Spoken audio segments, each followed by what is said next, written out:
Okay, this is exercise 5F. We are now focusing on dividing decimals.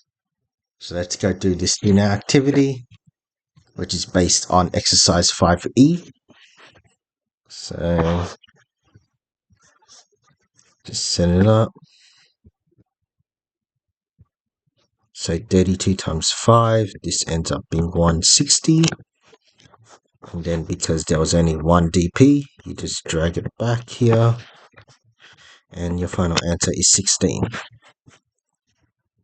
Next you have 126 times 7. So go 2, 4, 18, 1, 8. Because there's two decimal places, 1, 2. The final answer ends up being 8.82. Then we have this kind of scenario.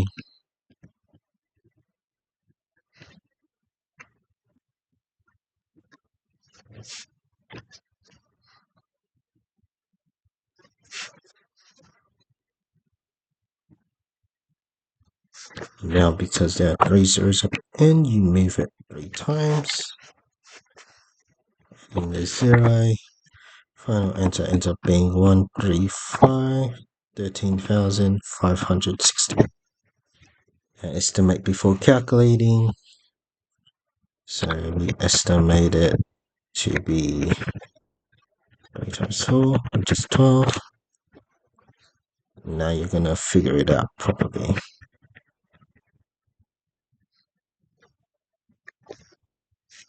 Oops.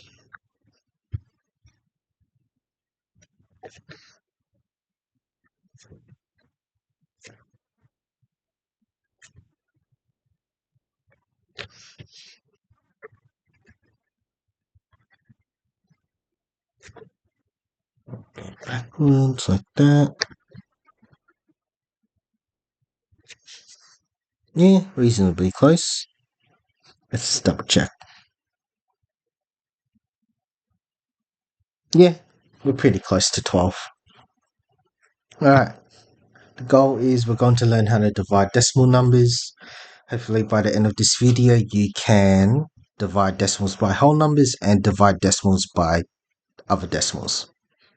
First things first, dividing decimals by whole numbers. So you want to divide using short division. You want to bring the decimal point straight up into your answer. And then finally, you just want to keep dividing until you finish it. So let's just go through it. So 60.524 divided by 4. You want to set it up as short division like so. Like this. So once you set it up, as you can see here, step 2, bring the decimal point straight up. So you want to bring this straight up. So the decimal point is just right above it. And then you just go through the short division shenanigans. So like how many 4s go into 6, or there's 1 time but with 2 remainder. And now you read this as 20. How many 4s go into 20? Oh, that's 5 times exact. Great, no remainders. Then you go, how many 4s go into 5? It's 1 time with 1 remainder. How many 4s go into 12? That's 3 times, no remainders. And how many times does 4 go into 4? That's 1. So your final answer is just 15.131. Next you have 8.4 divided by 2. How many 2's go into 8? 4 times. As you can see here, bring the decimal point up. So how many 2's go into 4? Well, it's twice. So the answer ends up being 4.2.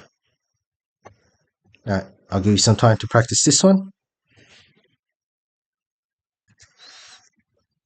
Okay, as you can see from my solutions here, you should have gotten 3.796.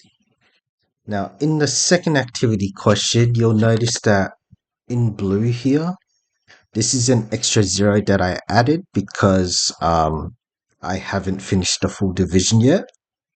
So every time like there's still remainders and there's no more digits left, if you add in a 0, you can pretty much attach the remainder to that. Because remember when I taught you earlier, when you do 8 equals 8.0, just adding the 0 there doesn't change anything, okay? So that's the same logic that we use in this case here. Now, dividing decimals by another decimal. Now, this is really important. Step 1, change divisor, the number you're dividing by, into a whole number. Step 2, change the decimal point in dividend, the number being divided by the same amount as step 1. And then step 3, divide like normal. Let me show you. So just remember, this is the dividend. This is your divisor. So right now, my divisor is a decimal. I need to change this to be a whole number. So just count. Okay, how many times do I gotta move the decimal point to make it a whole number? 1, 2. So that's twice. So 2 times. Now, step 2, change decimal point in dividend, number being divided by the same amount as step 1. So I'm also going to do the same thing here. 1, 2. So this now rereads as 6,231.6 divided by 3. And now we just set it up like normal.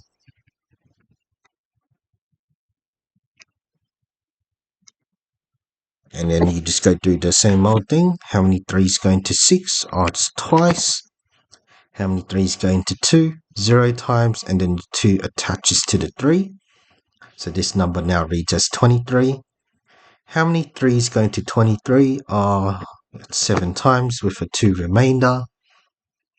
How many 3's going to 21? Oh, that's 7 times exactly. Now the decimal point gets exactly moved up to its spot right there. So make sure you put the decimal point right there. And then finally, how many 3's going to 6? Oh, it's 2. So your final answer is 2077.2. Let's do the same thing here. So my 0.002 needs to get changed. So 1, 2, 3. It moved 3 times. Now, if I've moved it 3 times here, I also got to do it to the dividend here. 1, 2, 3. So now my answer, my question changes to 31.52 divided by 2. Set it up like normal.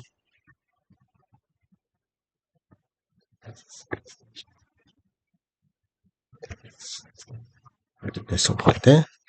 How many 2 is going to 3? 1 time with a 1 remainder. This now reads as 11. How many 2 is going to 11? 5 times with 1 remainder. This reads as 15 now. How many 2 is going to 15? 7 times with 1 remainder. And now how many 2 is going to 12? That's 6 times. So the final answer is 15.76. I'll give you some time to work this out.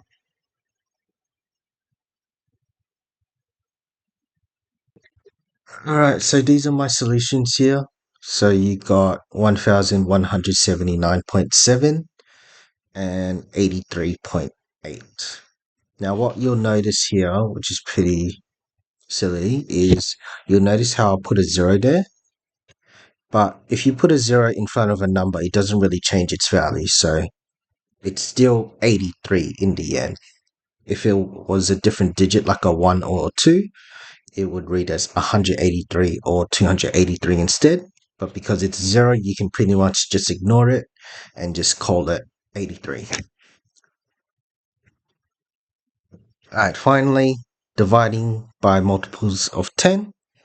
So just ignore the zeros, divide by the number first, and then you just apply the divide by 10, 100, and 1,000 rule. Okay, and I'll just show you how to do that. Okay, so it'll be, so you just ignore the zeros, you just take the 8 in front, so it becomes here 67.04. Just divide like normal. Put the decimal point there. 8s go into 6 0 times, so the 6 attaches towards the 7. 8 goes into 67 around 8 times with a 3 remainder. 8 goes into 33 times with 6 remainder. And 8 goes into 64 exactly 8 times. So your final answer here is 8.38. But wait a moment. We now need to apply the steps for the dividing by the powers of 10 rules. So because there are 3 zeros here, and my decimal point's right here, I need to move it towards the left 3 times because there are 3 zeros. So 1, 2, 3. And then you fill in the space with zeros, like so. And your final answer is actually 0.00838. Now, if you wanted to check it on the calculator, so we have 67 divided by 8,000. Here we go, 0.00838, and that matches with what we got here. I'll give you some time to figure this one out.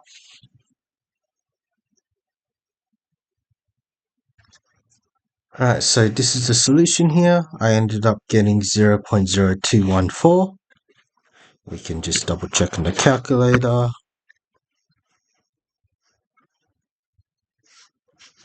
Here we go. So it matches up with what we got exactly. Alright, here are the questions that you need to do. Take care. Enjoy.